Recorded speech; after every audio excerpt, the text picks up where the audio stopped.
My fiancé's family took me in as their own when I lost my family in a tragic accident, but should I feel guilty for ghosting them after my fiancé left me at the altar for another man? I, 21 meters, was orphaned around 6 years ago after a horrific car accident where my whole family was tragically taken too early. At that time, I was in a 2-month relationship with my now ex-fiancé, and she supported me more than anyone else did. Her whole family took me in as one of their own, especially her father. He treated me just as he did his 2 sons, if not even better, and I loved him and still love him as a dad. I've been working with him for over 2 years now because he's a lawyer, and I'm studying law. Over here, you have to work in a law firm to gain experience in order to graduate, and you usually don't get paid for it. However, he pays me minimum wage, which is far more than he has too, and I love him for that. Living alone for that long, however, was lonely even though I had a loving second family. I wanted marriage so she could move in with me, and I wouldn't have to be alone anymore. When I proposed last year, she happily accepted. We kissed, and her family was so happy for both of us. Then our supposed wedding came this past June. In front of our whole family and friends, she said no and ran outside crying. I just stood there feeling like it was all a bad dream. But no. It was reality. She destroyed me that day. Her parents went after her while I stood there, seeing all those people whispering and staring at me. I just snapped. I went home, threw out all her stuff that was already there, and then went straight to the airport to go on our honeymoon alone. It was expensive as hell, and most of the trip was non-refundable. I had already lost a lot of money on the failed marriage. Her family kept trying to contact me over the next 2 weeks, but I deactivated all my socials. Even after I returned home, I couldn't bring myself to see any of them, so I even avoided work. I live in a small village where everyone knows everyone, and everyone talks. Ever since that day, people have painted me as some evil bastard who forced an innocent girl into marrying me, but she heroically saved herself, which is all complete nonsense. I never even raised my voice at her. Life went on, and I found another lawyer to do my internship with. While he was nowhere near as good as my ex-fiancé's dad, it wasn't terrible. Her family stopped trying to reach out to me, and people eventually stopped talking about the whole thing. It felt like life was finally moving on.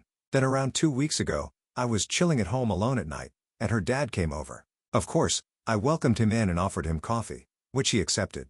Before we could talk, he started apologizing for his daughter, saying that she got cold feet at the last second and refused to go through with the wedding. He admitted that he wasn't proud of her and wasn't happy about the whole situation. I told him it wasn't his fault and apologized for ghosting him. I explained that it was just too painful to be around him, especially since she looks so much like him even though I still love him. He asked me whether I'd like to come back and work with him even if it meant keeping our relationship purely professional. He said he loves me like a son and doesn't want to lose that bond. I told him I'd think about it. Am I in the wrong for how I reacted, and should I return to work with him? Any help would be appreciated. Relevant comments. Comment 1. You're not the asshole. You were hurt, and it's understandable how you reacted. You said he was the better lawyer, and you loved him like a dad. Don't let what his daughter did affect even more of your future. It sounds like he can help you build a better future, so go for it. It's a shame your ex-fiancée didn't feel like she could speak up sooner, and getting left at the altar would be horrific. I'm so sorry for all your loss. I hope you are in therapy. Best of luck. Up. Response. I wish I could afford therapy, man.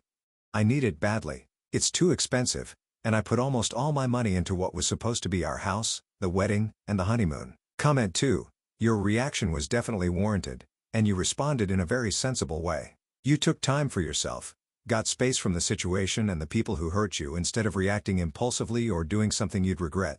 However, I will note that when talking about proposing to your ex-fiancé, it sounds like you proposed for all the wrong reasons. It seems like you were lonely and wanted to latch on to her family more than her. Maybe she realized that at the altar. Response. Yes, I did care about her family more than most guys would, but I still loved her more than anything. I never did anything to hurt her, or at least I think so. And, yes, I wanted to get married young, but it wasn't like we just met. We've been together for 6 years at that point, and we've known each other forever since we were classmates. She said she didn't have a problem with it. Otherwise, I wouldn't have proposed. Comment 3. You responded as was to be expected.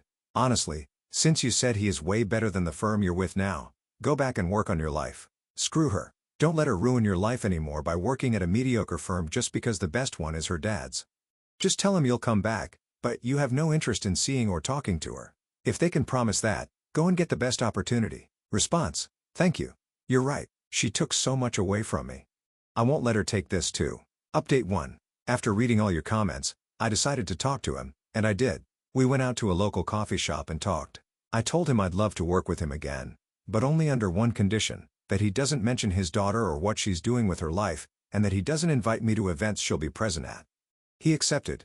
He said he was embarrassed and ashamed after the wedding, and that he's sad and disappointed it didn't work out between us. He understands why I don't want to hear about her. He then asked how I'm doing and where I'll be celebrating the new year. I told him I'd be celebrating alone at home, which would the first time I've ever done that since. For the past 5 years, I always celebrated with him. He seemed sad and said he would have loved to celebrate with me as his son-in-law. I told him to say happy holidays to the whole family, except her, of course, and then we parted ways. Thanks for all the comments and love. Happy New Year to all of you. Update 2. Hey there. I wasn't expecting to make another update on this, but here we go. Earlier today, her dad asked if he could come over, and I accepted. He came over with a gift basket full of chocolate, which I appreciated. He told me he wanted to let me know that there was another guy my ex was seeing at the time, which is why she said no one left me. He said he was so ashamed and embarrassed by his daughter that he lied and claimed she got cold feet. I told him I had suspected this and assured him it wasn't his fault. I asked him if he had heard the rumors being spread about me after the wedding in the village. He said there were also people talking about his daughter, calling her a cow for what she did. I asked if he could help stop and deny the rumors that I was abusive, and he promised he'd help. I also asked if he could compensate me for some of the money I lost on the wedding because I need serious therapy, which is really expensive here. I put almost all my money into the wedding, honeymoon, and our house. He agreed to reimburse me for half the wedding costs, which will be more than enough for me. I thanked him for that. He also mentioned that the guy his daughter left me for has already broken up with her, and she regrets leaving me for him. However, he said he understands why I wouldn't want to go back to her, and he promised it wouldn't affect my internship with him. I'll be returning to work with him next Sunday, which I'm thankful for because I hate staying home. Thanks again for all the love and support.